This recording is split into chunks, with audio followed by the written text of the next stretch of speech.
One day in 1819, 3,000 miles off the coast of Chile, in one of the most remote regions of the Pacific Ocean, 20 American sailors watched their ship flood with seawater. They'd been struck by a sperm whale, which had ripped a catastrophic hole in the ship's hull. As their ship began to sink beneath the swells, the men huddled together in 3 small whaleboats. These men were 10,000 miles from home and more than 1,000 miles from the nearest scrap of land. In their small boats, they carried only rudimentary navigational equipment and limited supplies of food and water. These were the men of the whale ship Essex, whose story would later inspire parts of Moby Dick. Even in today's world, their situation would be really dire. But think about how much worse it would have been then. No one on land had any idea that anything had gone wrong. No search party was coming to look for these men. So most of us have never experienced a situation as frightening as the one in which these sailors found themselves. But we all know what it's like to be afraid. We know how fear feels, but I'm not sure we spend enough time thinking about what our fears mean. As we grow up, we're often encouraged to think of fear as a weakness, just another childish thing to discard, like baby teeth or roller skates. And I think it's no accident that we think this way. Neuroscientists have actually shown that human beings are hardwired to be optimists. So maybe that's why we think of fear sometimes as a danger in and of itself. Don't worry, we like to say to one another. Don't panic.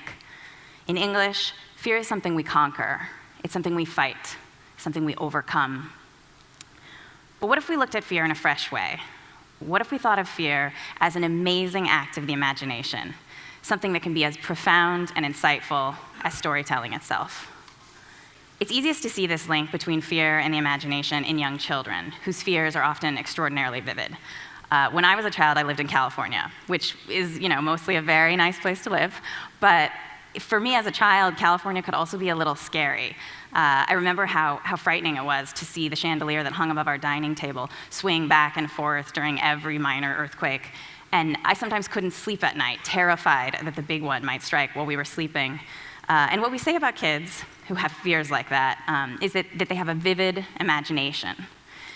But at a certain point, most of us learn to leave these kinds of visions behind and grow up. We learn that there are no monsters hiding under the bed, and not every earthquake brings buildings down. But maybe it's no coincidence that some of our most creative minds fail to leave these kinds of fears behind as adults. The same incredible imaginations that produced The Origin of Species, Jane Eyre, and The Remembrance of Things Past also generated intense worries that haunted the adult lives of Charles Darwin, Charlotte Bronte, and Marcel Proust. So the question is, what can the rest of us learn about fear from visionaries and young children? Well, let's return to the year 1819 for a moment, to the situation facing the crew of the whale ship Essex. Let's take a look at the fears that their imaginations were generating as they drifted in the middle of the Pacific. 24 hours had now passed since the capsizing of the ship. The time had come for the men to make a plan, but they had very few options. In his fascinating account of the disaster, Nathaniel Philbrick wrote that these men were just about as far from land as it was possible to be anywhere on Earth. The men knew that the nearest islands they could reach were the Marquesa Islands, 1,200 miles away. But they'd heard some frightening rumors. They'd been told that these islands, and several others nearby, were populated by cannibals. So the men pictured coming ashore only to be murdered and eaten for dinner. Another possible destination was Hawaii, but given the season, the captain was afraid they'd be struck by severe storms. Now, the last option was the longest and the most difficult: to sail 1,500 miles due south in hopes of reaching a certain band of winds that could eventually push them toward the coast of South America. But they knew that the sheer length of this journey would stretch their supplies of food and water. To be eaten by cannibals, to be battered by storms, to starve to death before reaching land. These were the fears that danced in the imaginations of these poor men. And as it turned out, the fear they chose to listen to would govern whether they lived or died. Now, we might just as easily call these fears by a different name. What if instead of calling them fears, we called them stories? Because that's really what fear is, if you think about it. It's a kind of unintentional storytelling that we are all born knowing how to do. And fears and storytelling have the same components. They have the same architecture. Like all stories, fears have characters. In our fears, the characters are us. Fears also have plots. They have beginnings and middles and ends. You board the plane takes off, the engine fails. Our fears also tend to contain imagery that can be every bit as vivid as what you might find in the pages of a novel. Picture a cannibal, human teeth sinking into human skin, human flesh roasting over a fire. Fears also have suspense. If I've done my job as a storyteller today, you should be wondering what happened to the men of the whale ship Essex. Our fears provoke in us a very similar form of suspense. Just like all great stories, our fears focus our attention on a question that is as important in life as it is in literature. What will happen next? In other words, our fears make us think about the future. And humans, by the way, are the only creatures capable of thinking about the future in this way, of projecting ourselves forward in time. And this mental time travel is just one more thing that fears have in common with storytelling. As a writer, I can tell you that a big part of writing fiction is learning to predict how one event in a story will affect all the other events.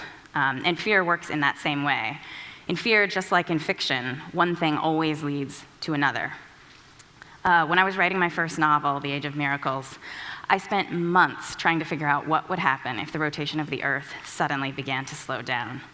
What would happen to our days? What would happen to our crops? What would happen to our minds? And then it was only later that I realized how very similar these questions were to the ones I used to ask myself as a child, frightened in the night.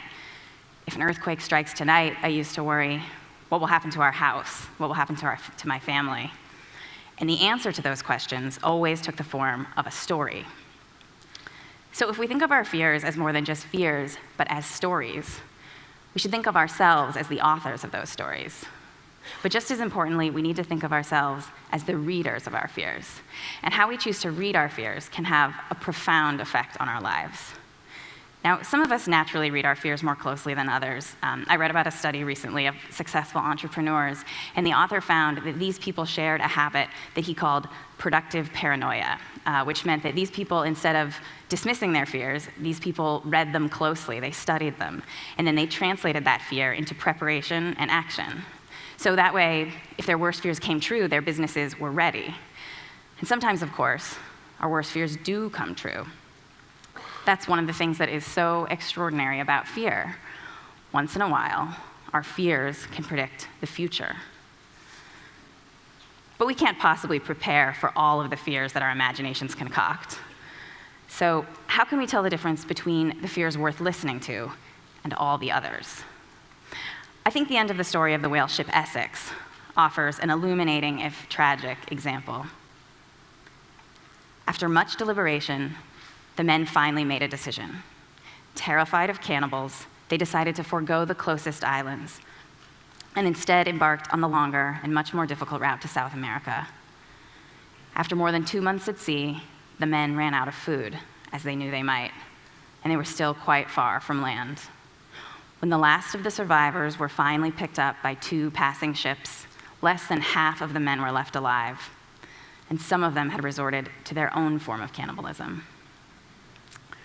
Herman Melville, who used this story as research for Moby Dick, wrote years later and from dry land, quote, "All the sufferings of these miserable men of the Essex might, in all human probability, have been avoided, had they, immediately after leaving the wreck, steered straight for Tahiti.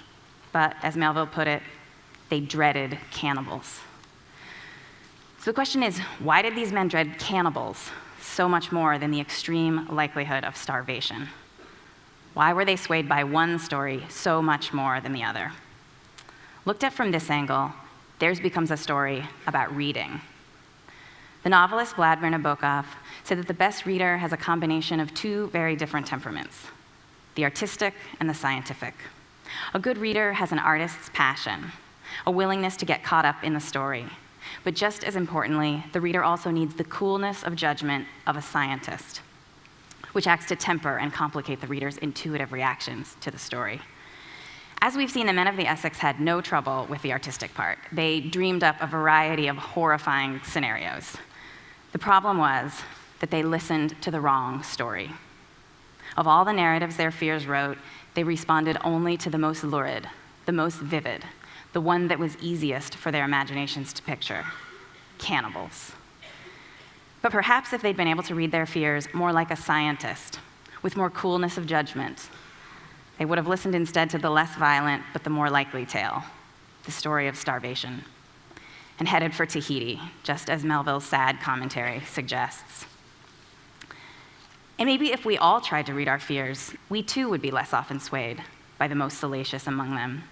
Maybe then we'd spend less time worrying about serial killers and plane crashes, and more time concerned with the subtler and slower disasters we face, the silent buildup of plaque in our arteries, the gradual changes in our climate. Just as the most nuanced stories in literature are often the richest, so too might our subtlest fears be the truest. Read in the right way, our fears are an amazing gift of the imagination, a kind of everyday clairvoyance, a way of glimpsing what might be the future when there's still time to influence how that future will play out. Properly read, our fears can offer us something as precious as our favorite works of literature, a little wisdom, a bit of insight, and a version of that most elusive thing, the truth. Thank you.